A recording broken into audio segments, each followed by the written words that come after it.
Hey everyone, how's it going? Forrest here, again with another installment of my complete analysis of all of Bach's chorale harmonizations. Today we're looking at meinen Jesum las ich nicht, which translates to, I shall not leave my Jesus. This has some pretty interesting harmonic quirks, but it doesn't really deviate too much from like the tonal norm of the time, so I'll talk about the little harmonic intricacies and nuances as we get to them, but we're just going to hop right into the analysis. So 4 sharps in the key signature, that's a little unusual, probably one of the lesser common keys that we see in the chorales. We start on E major, we end on E major. I reckon we're in the key of E major, and we start off with a passing tone in the bass before we get G sharp, E, G sharp, and B, which is E major in first inversion, so we'll just change the figured bass to reflect that. Then we have a skip in the bass that turns the chord into root position again, so we'll just add 5-3 there to signify that on the offbeat. We then get our first sort of interesting chord. Remember this particular chord. We have A, E, G, and C sharp. That's A major 7. That's a 4-7 chord, and it's not super uncommon. We see these in minor keys a lot, but in major keys not so much. So it's kind of interesting we're seeing a fully voiced root position 7th chord. We're going to see this chord again later, inverted, and maybe not inverted, but I think it's mostly inverted moving forward. But this A major 7 chord makes a reappearance later in the chorale a couple of times. So then we have passing tone here, a non-chord tone here. The C sharp and E are both chord tones, and then we get the same chord, just removing the 7th here, so we'll just change this to 5-3 happening here, but the 7th gets reintroduced there as well. You know what, I'm not even going to remark this because the G gets introduced not but a moment after the chord gets respelled here, and this F sharp is our non-chord tone, so we'll just change this here. Then we have B, F sharp, A, and D. I'm calling that a 5-7 chord, even though we sort of have a 7-6 suspension happening here. This A is a passing 7th, but still a chord tone. This D is a chord tone. This G sharp is a non-chord tone, but this F sharp is a chord tone. And then we get G sharp, B, B, and D. However, I think this G sharp is an accented non-chord tone, and really it's this F sharp that we're looking at here. We have F sharp, B, B, and D, or F sharp, B, A, and D, which would just be taking this 5-7 chord and turning it into second inversion, which is kind of an unusual chord. I think ultimately this is just counterpoint here, and we're just getting a mostly dominant sound, even though for a little moment here it kind of sounds like minor because the G sharp in the bass makes this sound like a G sharp minor triad, but I think really it's ultimately alluding to just dominance across the board here. So I look at this G sharp as a accented passing tone, and of course in our perfect authentic cadence we cadence on E major, which is our tonic. It's kind of unusual. I don't think I've seen this formula before, but as far as perfect authentic cadences are concerned, it really feels like this 5-7 is drawing a lot of the attention for this measure, and then the rest of what's happening afterwards feels more decorative than anything else. But moving ahead, we have another perfect authentic cadence, but this time it's in the key of B major, and I don't think there's anything that's really keeping us from looking at this E as our subdominant now and having it allied with the key of B major. I guess you could call this B major chord 5 in the key of E, and then also have it be our pivot chord, but I don't see why we can't just say that this E major is our pivot chord. It's ultimately up to you, and it really doesn't matter. What matters is that there's a modulation happening in this zone right here. So we go to B major afterwards, like I just said, D sharp, F sharp, B, and F sharp, which is our tonic triad in first inversion. Passing tone in the bass, and then we get F sharp, E, A sharp, and F. This is an incomplete 5-7 chord, it has no 5th. Then we have some passing tones in the lower 3 voices. That makes G sharp, D sharp, B, and F sharp, kind of like a passing 6 chord here, but we can just talk about it. We don't need to write that down on the page. We then have A sharp, C sharp, C sharp, and E. We might be tempted to call this a 7 chord in root position, but I think this F sharp is telling a different story, and in fact, I think this is actually just a continuation of the same 5-7 chord, the same way as we are seeing it kind of like here, where we're really looking at this whole gesture as a big 5-7 chord. I think the same thing is happening here, because we could say that 7 happens here, but really we see F sharp happening on the beat afterwards anyways, so I think this is ultimately just contributing all to the same chord over 2 beats. Just there's just counterpoint going on in the lower 3 voices, or I guess technically in all the voices, but there's more rhythmic activity in the lower voices, and there's a dominant sonority happening here. So 7 is technically happening on this beat, but I don't think it contributes that much to the chord progression. It's really understanding the idea that there's a big dominant happening here, and it resolves to B major, B, D sharp, F sharp, and D sharp, our tonic triad. This G sharp's a passing tone, this E is a passing tone. We then get E, F sharp, E, F sharp, A sharp, and C sharp. That's F sharp 7 over E, which is 5, 4, 2. That's in third inversion. Passing tone in the bass, and then we get C sharp, F sharp, B, and D sharp. So I think this C sharp is an accented non-chord tone, and what's really being implied here is a tonic triad and root position. However, we see that this E right here is also happening at the same time, interrupting the complete resolution. So do bear that in mind. Sometimes this happens where Bach interrupts the resolution even though the chord is being implied. And in this case I will go as far as to write the chord down, because that's the chord is resolving somewhat logically. We would expect 5-4-2 to resolve to 1-6, but the bass does resolve down by step because the 7th of the chord is in the bass, and that needs to resolve down by step, but the chord doesn't fully contextualize until the B gets introduced, and that is interrupted by the E in the melody, so that's interesting. We then get E, G sharp, B, and C sharp. That's C sharp minor 7, C sharp minor 7 over E, which is 2-6-5. We know that Bach loves 2-6-5 chords. And then we go to F sharp, A, and A sharp, and C sharp. The A sharp carries from the beginning of the measure here. That would just be our dominant with a passing 7th in the tenor before we cadence on B major. B, D sharp, F sharp, and B, which is our tonic triad. And apologies for the formatting here. I really dislike it when phrases end at the beginning of a system. I don't know why that change didn't get made in my engraving software, so just have to bear with me here. The cadence is happening here, which looks awkward because the final chord happens on a new system, which I try to avoid. But for the sake of saving paper, I'm just going to deal with it. So I think the same way that we elided with the key of B major here, I think we're eliding with the key of E major here, and this B major chord is now our dominant. We get E major afterwards, E, G sharp, and B, which is our tonic triad in the key of E major. Passing tone in the bass, passing tone in the alto. We get G sharp, E, B, and B. That's E major over G sharp. We're seeing a similar progression that we had at the beginning of the chorale, and then we skip down back into root position here. We'll just change the figured bass to reflect that. We then have A, E, B, and C sharp. So I think what's actually happening here is that we have two accented non-chord tones going on in the lower voices, and really what we have here is G sharp, C sharp, B, and C sharp. I believe that's what we have. And what that spells in the actually, hold on, what do we have here? A, E, and C sharp. It almost feels like we have a 7-6, no, a 9-8 suspension over the bass here, but it gets interrupted on this beat here. Oh yes, I was confused.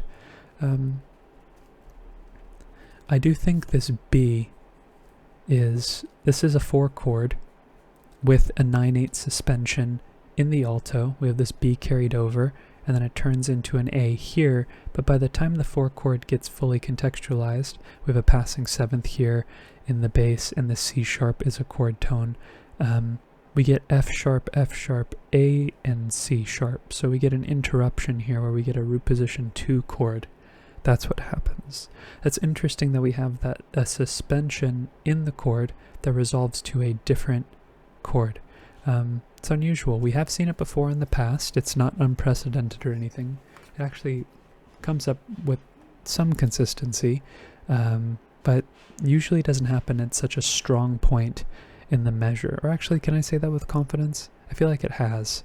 But the fact that it does happen strong at a very strong metric position is interesting. But regardless, we have 4 going to 2 here with the passing 7th in the bass. And then we get D sharp, F sharp, A, and B. That is 5, 6, 5, B7 over D sharp. That gets kind of turned into, actually no, I'm not going to say that. We have root position here with the B and the D sharp, these 2 third skips in the lower voices, but G sharp gets introduced there as well, which is a non-chord tone in the context of the previous chord. G sharp does not belong in B7. We then have C sharp, E, G, or G sharp rather, and A. Here we have another 4, 6, 5 chord, or more specifically a 4, 7 chord. This is the second of a couple of appearances that we're going to see this chord make in this chorale. And then if we look at the passing tones here, we have D sharp, F sharp, and we have F sharp again with an A. That's like a passing 7 chord, D sharp diminished in root position. And what makes this an imperfect authentic cadence is partially the 4 going to the 7 going to the 1. We recently had a 4, 7, 1 perfect authentic cadence, but what fully makes this an imperfect authentic cadence is the lack of the tonic in the melody, but it's still an authentic cadence nonetheless. Just typically in imperfect authentic cadences, we have less stringent, less strict progressional expectations. It's really just some type of dominant going to the tonic, and either can be voiced in either way, and the predominant can be whatever, and inversions or the caution is pretty much just thrown to the wind, as opposed to a perfect authentic cadence, which is typically associated with more 5-to-1 root position chords in most cases, in the vast majority of cases. But we do have an interesting cadence here. It might be a perfect authentic cadence. It might be an imperfect authentic cadence. I don't know. I'm thinking more along the lines of perfect authentic cadence, but we will see what it ends up being after we talk about it. So here we have G sharp, B, D, and B. That's G sharp, or D sharp, apologies. That's G sharp minor in root position. That's a 3 chord with a passing tone in the bass and a passing tone in the tenor, before we get E sharp, G sharp, C sharp, and B, which is 5. This is a dominant. This is C sharp 7 over E sharp. So we know that this is 5, 6, 5 of 2, because C sharp is the dominant of F sharp, and F sharp is our supertonic, or our 2, and that's where it resolves to. F sharp, A, C sharp, and A, which is our supertonic. Passing tones in the inner voices before we get C sharp, A, E, and G. Remember this A major 7 chord that we're seeing? Again, it's in first inversion here, with a passing tone in the bass. Then we have A, D, B, and F sharp, or A, D sharp, B, F sharp. I'm not used to there being 4 sharps in the key signature, so apologies for the confusion there.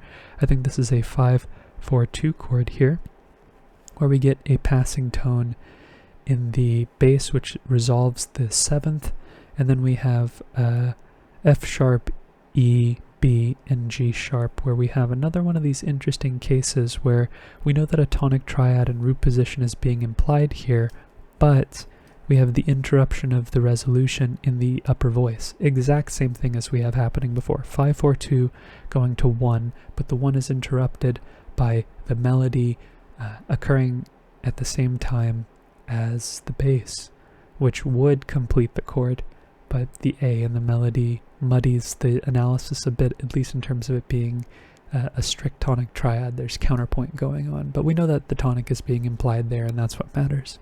Okay, then we have A, E, C sharp, and F sharp. That's F sharp minor 7 in first inversion. That's a 2-6-5 chord. We know that Bach loves those. And the chord gets kind of turned into root position here. F sharp, A, C sharp, and F. might as well. We could just put a 5-3 there, it doesn't hurt.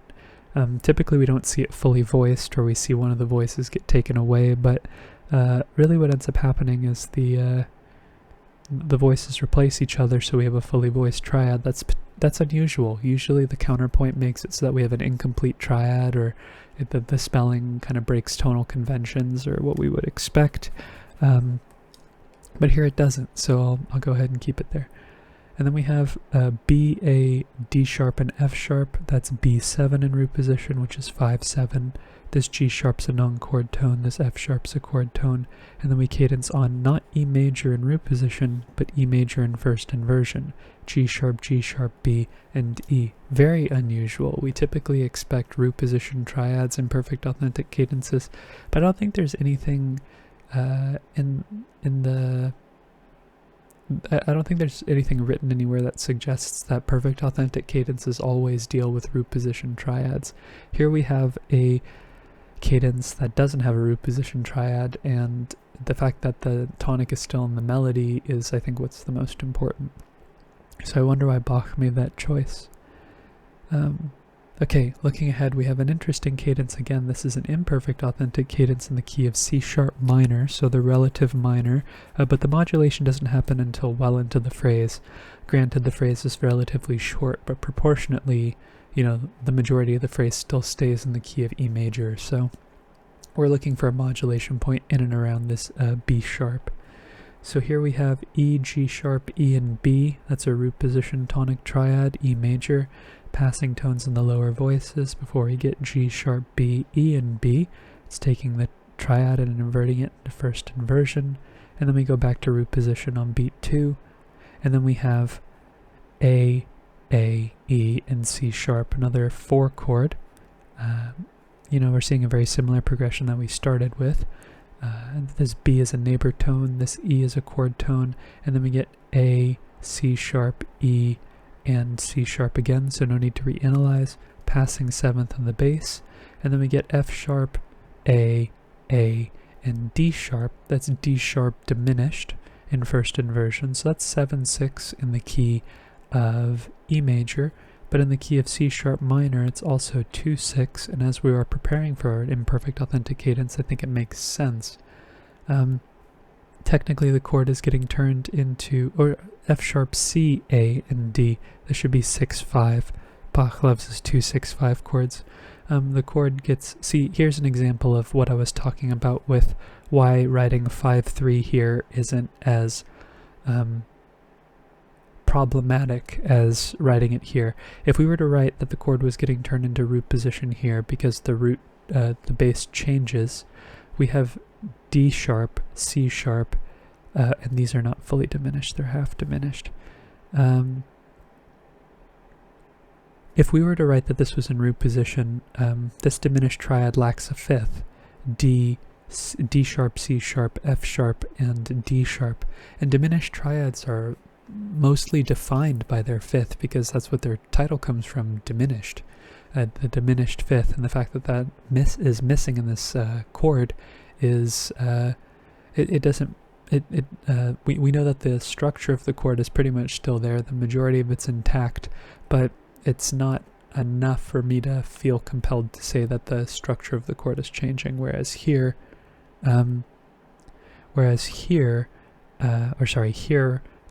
Bach changed 2 of the voices and we still have a structural triad there, and I think that's what makes the difference here. Okay, G sharp, B sharp, G sharp, and D sharp. That is a G sharp major triad, which is our dominant in the key of C sharp minor, and then we cadence on C sharp minor, C sharp, G sharp, and E natural.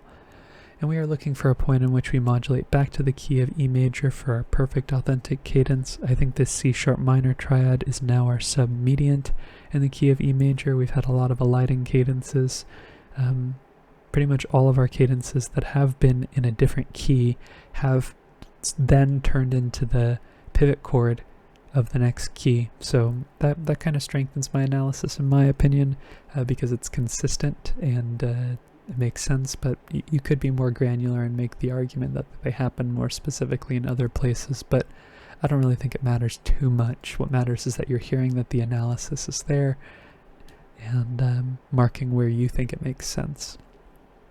Okay, we have 6 going to G sharp, D sharp, G sharp, and B. We have this juxtaposition of G sharp major and G sharp minor happening on either side of the C sharp, which makes E major feel even more E major-like. But this G sharp triad is the mediant in the key of E minor versus this G sharp triad being the dominant in the key of C sharp minor. And I meant E major, not E minor, sorry. Passing 7th in the bass, we get E, E, G sharp, and B. That's our tonic triad. So 6, 3, 1. It's a very interesting progression because 6, 3, and 1, those are all chords that are within 2 notes of one another, right? Or am I saying that right? C sharp minor has C, no. 1 shares 2 notes with 6, and it also shares 2 notes with 3. So 6 going to 3, that's a transitive progression. We see 3 going to 6, that's where we would expect it to go. And if 3 can go to 6, that same voice leading can go to, means that 6 can go to 3. And then 3 typically wants to go to like 4, or 3 could even go to 5 or 7, function as a predominant, or its function is typically like tonic, so it really can go anywhere that 1 would want to go. But here we have it going to 1, so this is a very static progression. There really isn't much of a progression going on. It's like the chorale is moving and the chords are changing around it, but the trajectory is a very straight line. It doesn't, or it feels like time is going on, but the chord progression's like at like a vista point or something. It hasn't moved because the trajectory is built with like predominant and dominant chords typically in terms of telling a harmonic narrative, and we're not getting one here. We're just getting a series of chords that function very similarly to one another, but that's going to change when we go to, well, after this passing 7th of the bass, we get C sharp, E, G sharp, and A. We get another 4-6-5 chord. We're getting this same 4-7 chord voiced several times across the chorale. Passing tone in the bass, anticipation in the tenor, and passing tone in the alto. It's kind of like a passing 5-6-5 chord. Before we get E major again, E, B, E, and G sharp.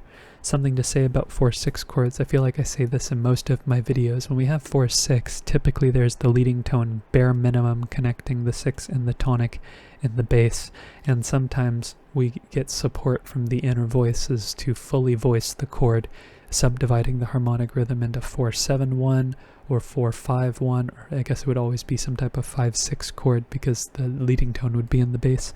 But yeah, 4-6, 5-6, 1, one variation on 4-7-1, or 4 dominant 1. And then we have C sharp happening here. That's a non-chord tone. F sharp is a non-chord tone. That, in this case, it's an anticipation. We then get A, C sharp, E, and F sharp. That's F sharp minor 7 over A. Bach loves his 2-6-5 chords. And again, we get F sharp, or sorry, not again, F sharp, A, E, and F sharp. That would be like an incomplete, kind of in the same way that we have an incomplete